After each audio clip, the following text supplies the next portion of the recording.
Middlesex Panthers slipped to a very narrow 2-wicket defeat at the hands of rival Surrey as their home campaign in this season's NatWest T20 Blast ended in battling disappointment in front of a record crowd, with the visitors scampering the winning run off the final delivery. Batting first after winning the toss on a glorious evening and in front of a packed house at Lord's, the Panthers had a moment of luck as Joe Denley was dropped at slip off the third ball of the match. That allowed both him and Darby Milan to make steady progress through the opening overs. Middlesex's chances of qualifying for the last 8 in this season's competition may have long gone, but there's nothing like a game against the South Londoners to get the blood rushing through the body, and the runs were rushing along too, as this pair put on 35 in 4 overs. Denley was the first to fall as he was bowled by Azhar Mahmood, a bowler he was trying to hit into the mound stand. Denley was out for 16 and, after 51 runs were struck off the power play overs, Eoin Morgan hit the first 6 of the night with one of his special shots off Gareth Batty.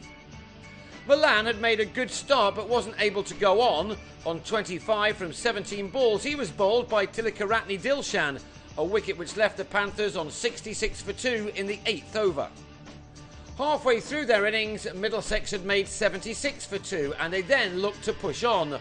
While this hasn't been the best ever tournament for the Panthers, they have found a very talented batsman in Ryan Higgins. Famous around the globe for being denied a 6 by a seagull in Hove, the 19-year-old avoided the birds on this occasion by clearing the rope twice in 3 balls from Robin Peterson. Morgan then repeated the dose in the next over off Batty as this pair set up a strong finish by taking the total to 108 for 2 with 6 overs remaining. But not for the first time this year. Things began to unravel after Morgan, who'd made 43 off 32 balls, played on this delivery from Stuart Meaker. Meaker then also bowled Higgins in the same over for 21, a perfect and fast Yorker which left 2 new batsmen in with just 5 overs of the innings remaining. Hardly ideal. Such things generally lead to more wickets, and that was the case here. Neil Dexter clubbed Meaker out to Matthew Dunn to go for 3, before John Simpson was run out by Gary Wilson. A great piece of work from a wicketkeeper who was in the outfield because of a bruised hand. 3 balls later, Ollie Rayner was the 5th Middlesex man to hear the death rattle as he departed for a duck. And at the start of the penultimate over, Dan Christian gave Meaker his 4th wicket by finding Batty at long on. Only 29 runs came off the last 6 overs, and that left Middlesex short on 137 for 8 from their 20.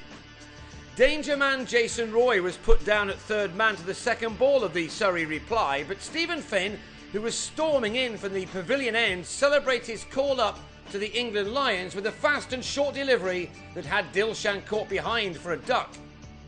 The scene was set for Kevin Peterson, a man who relishes playing in front of big crowds such as this one. He later tweeted how impressed he was with Finn's performance, but he did manage to flick him and Harry Podmore away for boundaries, even though it was a rather sluggish start from the Brown Caps. Roy was dropped again off a huge skyer, and that upset Podmore, who bowled 2 successive no balls, one of which was thumped into the distance by the leading run scorer in this season's competition. Roy is the only batsman to have struck in excess of 500 runs in the Blast this year, but he was out for 21 here as Ravi Patel, another to be called into the Lions squad for some one-dayers next month, showed why as Roy was stumped by a distance. Rayner then dismissed Peterson in the next over, the 8th, as he holed out to Milan on 28 with a total on 57 for 3.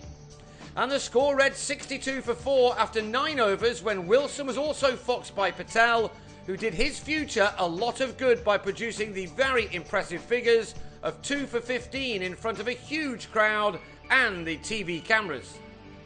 An over from Dexter went for a dozen runs, including this maximum from Rory Burns, which helped his side get to their 100 in the 15th over. Burns and Mahmood batted intelligently by adding 51 runs for the 5th wicket in 6.5 overs, and it was this partnership which appeared to be taking Surrey to their target with few problems. They were left to get 32 runs off the final 5 overs. But to their immense credit, the Panthers kept fighting. On 28, Burns top-edged a shovel off Padmore and was well held by a running Simpson, and now 24 were wanted off 24 balls. That was brought down to 15 off the last 3 overs, only for Simpson to produce a stunning catch to remove Mahmood for 28. It was a sensational take from the keeper, the kind which would have been talked about a lot as the supporters headed to the tube. But it was all just a little too late as far as the Panthers were concerned, when Finn proved to be too quick for Robin Peterson, who mistimed this shot to Morgan. Just 6 more runs were wanted. That became 5 off the final over, and Middlesex were given a chance when, to the first ball, Batty, going for glory, was caught in the deep by Denley. In the end, it all came down to the very last ball of the night, with Surrey requiring just 1 run to win. Christian produced an ideal ball, but Zafar Ansari got enough on it to scamper home. Just. In spite of the defeat, it was a wonderful night of cricket, and the 28,000 who were there would have loved every minute of it. Middlesex may have lost by 2 wickets, but can take some heart from their performance as they now head to Taunton to finish the competition off.